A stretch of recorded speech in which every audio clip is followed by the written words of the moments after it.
Welcome to the 151st installment of Ear to the Ground, the Land Stewardship Project's audio podcast on family farming, sustainable agriculture, local food systems, and local democracy. I'm Brian DeVore, editor of the Land Stewardship Letter. It's been said that besides plowing, grazing has done more damage to prairies and other natural landscapes than just about any other agricultural activity. That's why it may be surprising to learn that in some Midwestern states, cattle are increasingly being used to improve natural grasslands and wildlife habitat on public and private lands. Conservation grazing, as it's called, is being embraced by private environmental organizations such as the Nature Conservancy and the Audubon Society, as well as government agencies like the U.S. Fish and Wildlife Service and the Minnesota Department of Natural Resources. It turns out native prairies, other grass-based habitats, and even wetlands need a little disruption of growth patterns if they are to be healthy ecosystems, rather than scrubby patches of land covered by invasive species. In the past, bison and wildfires provided such disturbance. These days, public agencies and private conservation groups are fast realizing that buying up land and putting up nature preserve signs won't secure the long-term sustainability of that habitat. It needs active management, the kind that toes the line between stressing the environment and allowing it to recover. Make no mistake, overgrazing caused by leaving uncontrolled livestock out on grasslands during an entire growing season can still do major damage to the land. But innovations in grass-based livestock production offer a prime opportunity to bring back the kind of beneficial flash disturbances that haven't been around since the time of the bison. Livestock producers utilizing managed rotational grazing are seeing the benefits of moving cattle frequently through numerous paddocks, rather than keeping them on the same pasture all season long, where it becomes overgrazed. This system can extend the grass season, cut costs, and in general produce more profits. Advances in watering systems, lightweight movable electric fencing, and automatic gate openers have made rotational grazing even more viable. This type of grazing system fits well with what refuge managers are looking for: short-term impact of just a few days or weeks, and long-term rest of a year or more. When done right, grazing natural areas can be a win-win. From the livestock producer's point of view, they get access to grass, something increasingly difficult as more pastures are plowed up for corn and soybean crops. From the conservationist side of the ledger, conservation grazing can provide a low-cost way of disturbing the landscape in a healthy way. A recent Land Stewardship Project meeting in western Minnesota focused on the ways managed rotational grazing can promote more diversity on the landscape, providing environmental and economic benefits. After the meeting, I talked with natural resource and grazing experts about utilizing cattle to manage the landscape. First, I talked with Bruce Fretschke, manager of the U.S. Fish and Wildlife Service's Morris Wetland District in western Minnesota. He described why disturbance is so important in maintaining prime wildlife habitat. Fretschke also described the challenges of effectively implementing conservation grazing. The grasslands here in Minnesota are grasslands because of that past disturbance. In the past, it was wildfires and bison. And without those disturbances, there isn't a part of Minnesota that wouldn't be completely forested. So if we want to maintain the grassland habitat, then we need to have disturbance. And in the past, we mostly used just fire, but we found out that there's just places where fire is very hard to use just because we have neighbors or it's wet ground. And so we have to use grazing in those areas. And really, using the two tools together, we just get a lot better effect on keeping it in grass and not letting it grow into forest. You're in the Morris district here. Give me a little bit of a picture of how you're using grazing. I mean, how many areas are you using on, or how many acres are you using grazing on to manage land? Well, we have about 52,000 acres, and about 40,000 of that is probably dry enough to be grazed or hayed or burned. We have 246 waterfowl production areas totaling 52,000 acres. I would say this past year we grazed about 5,000 acres on 50 different areas with 35 different cooperators.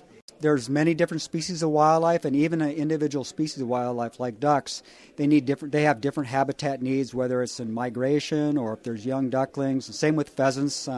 Young small pheasants need insects to eat. And so there are different heights of grass and plants that all these different species need at different times. Some species like it short most of the time, some like it really tall and rank to hide in from predators. And so when you graze an area and provide all these different heights, you're providing for the needs for a lot of different species or even one species to use these different habitat types. I mean, we have areas that looked like they were going to grow into forest where the cattle have really set the trees back and the grasses have really come back in and moved into those areas. We also have wetland areas where the cattails and other wetland plants have become so dense and rank that really they weren't even getting very much use by waterfall, but we could get in there when it was dry, and the cattle would get in there and open that up really good, and then we get rains, and the waterfall really use those areas heavily. What are some of the biggest challenges with this? I know we had talked a little bit about some of those challenges. That one is, I know, the access to cattle. Right. Well, in some places there's plenty of cooperators around, but then there's other counties where it's hard because there are no cattle left in the area, and they have to come in from a long ways, and so it is very uneven. Some parts of our district we see a lot of grazing going on, some we don't, and it's not because we don't want to graze those areas. It's just the cattle operators aren't there. The other constraint that's really a big one is a lot of areas don't have any kind of permanent fences on them, and so it's a real project to get that fencing up. Or also some areas don't have a lot of good watering spots, and so it's a real effort to get it grazed the way you want it grazed when you don't have the water where you need it. By law, you have to charge a grazing fee, but you're able to. You were talking about the fencing and the water infrastructure. You can give a lot of breaks to farmers, to producers, to kind of bring that fee down if they're doing fencing, that type of thing. Right, exactly. We do have to charge a fee, but then again, there's a lot of things that we need to do for that grazing to happen the way we want to have it happen, and so the fences have to be installed. Sometimes temporary interior fences have to be installed. Cattle have to be moved. There may have to be some watering points installed. They may graze one area and then have to haul their cattle to another area. And so we give them deductions for all that. And, we're in the business of trying to do this for biological benefit, not to make money on it. And if all the deductions end up that we don't make any money on it, well, that's fine if we got the biological gain that we wanted. Next, I chatted with Howard Mechnig, who owns a grazing consulting firm called Midwest Grasslands. Mechnig says using grazing to manage natural areas on both private and public lands can produce quick impacts depending on the practitioner's goals. And you had mentioned that in your job as a consultant, you're actually getting a lot more requests, it sounds like, in that area. Tell me a little bit about that. What are people interested in doing? And I mean, that's an interesting kind of new area in that whole realm of grazing. I guess it's the new step in grazing that we're seeing. Well, some of that is coming from government agencies, but I'm surprised at how many private people who have native prairie remnants on their farm and they recognize them for that. I'm surprised at how many of them want to do something with them to preserve them and to improve them. And it's just incredible how they're coming out of the woodwork. And I've worked on a few of them here, and they're very interested. And it's very exciting work because you see such a change.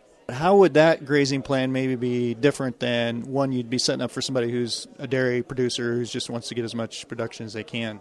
Right, well, it wouldn't be production-based at all. It would be based upon the timing of the grazing, the intensity, the duration, and what season of the year it is to get the effect you want on the plant community. Because sometimes animal impact will have a beneficial effect on plants, certain plants, or it could have a detrimental effect on certain plants. And whether you want the plant around or not, or whether if you really want the plant around, you want to go for something that will have a good impact on those plants. And if you have plants that you really dislike, you want to do something that will be very detrimental to them. And so it's fun for me to know what these livestock will do when put into a situation like that. And I feel it's kind of a gift I've got to be able to predict that pretty well. It must be kind of fun to see maybe a change in mindset in that I think a lot of people, let's say they've got some land that they want to see quote-unquote natural. The last thing they would think about doing is putting cattle on there. It sounds like there's been a little bit of change in mindset over the years in that. There's a lot of change in mindset in that, and it is surprising to some of them that we should put cattle in, or maybe sheep, or maybe goats. But a number of the people I've worked with have been farmers anyway. And so it's not real surprising to them, but they are taken aback sometimes by not using sprays or chemical means of control instead of just going right to the livestock. And in my experience, livestock can control some of these species much better than chemicals can. Jeff Duchesne, a grazing specialist with the USDA's Natural Resources Conservation Service in Minnesota, helps set up grazing management plans for refuges and other natural areas.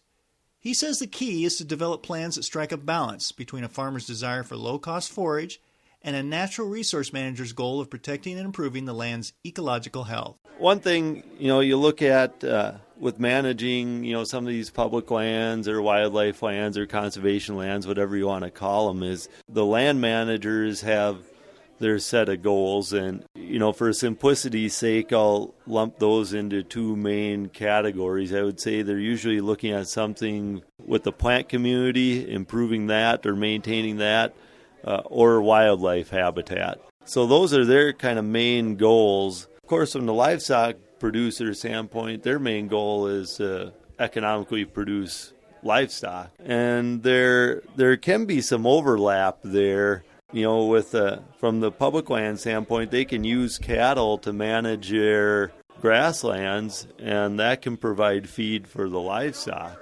Now, it may not work in every case, but I think there's some real opportunities there where it could work.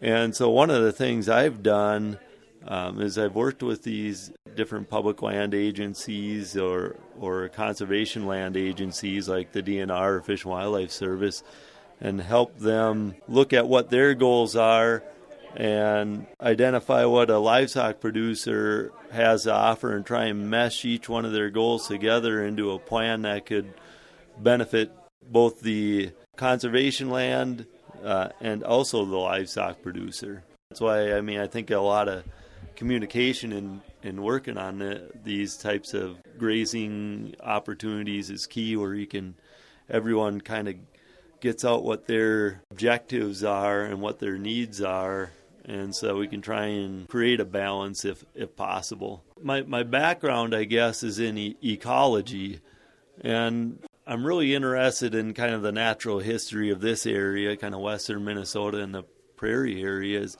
And this was really a disturbance-heavy environment prior to, European settlement, both with fire, grazing, climatic disturbance like droughts and heavy rainfall and things like that. But one thing that we've done is we've kind of taken away a lot of the major disturbances outside of climate. So we've reduced fire and grazing, and we've seen kind of a degradation in the quality of the native grasslands. And so that's one thing I look at when I put a plan together, is trying to come at it from an ecological standpoint, and really a lot of these lands just plain need more disturbance to bring back the quality of the grassland. And I believe that with that you're also you're not only going to benefit the plant community, but also all the things that depend on that plant community, insects,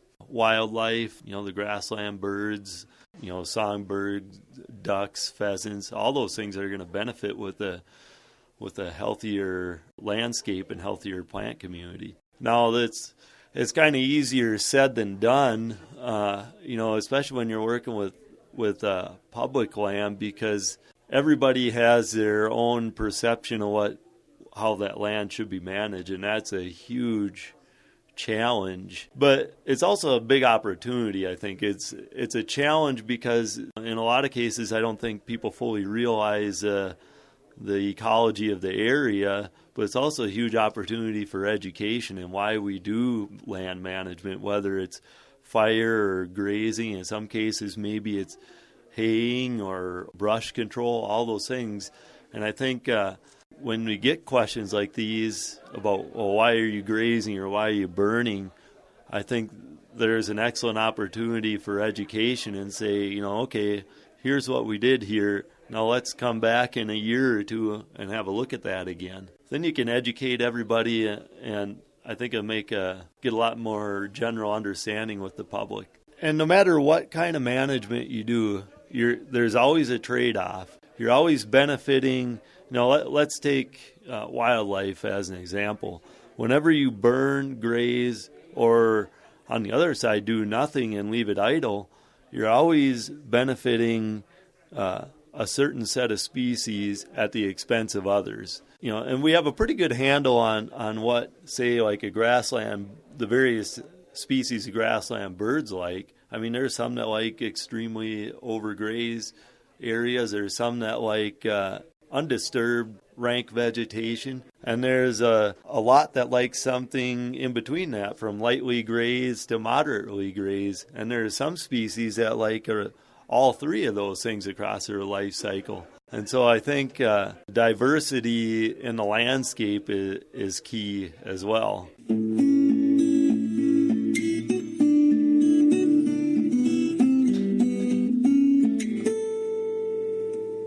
For more information on using conservation grazing to improve natural areas, see the number 1 2014 Land Stewardship Letter at www.landstewardshipproject.org. If you have comments or suggestions about this podcast, contact Brian DeVore at bdevore@landstewardshipproject.org, or you can call 612-722-6377. Thanks to Laura Borgendale, Western Minnesota musician, for Ear to the Ground's theme music. And a special thank you to all of Land Stewardship Project's members who make initiatives such as this podcast possible. If you're not a member, visit landstewardshipproject.org to learn how you can support LSP. Thanks for listening.